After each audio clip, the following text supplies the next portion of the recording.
এটি হলো বাদগোলা ইউনাইট ক্লাবের প্যান্ডেল।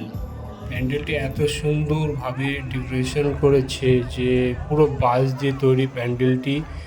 অবশ্যই আপনারা এসে একবার দেখে যান, না দেখলে মিস করবেন।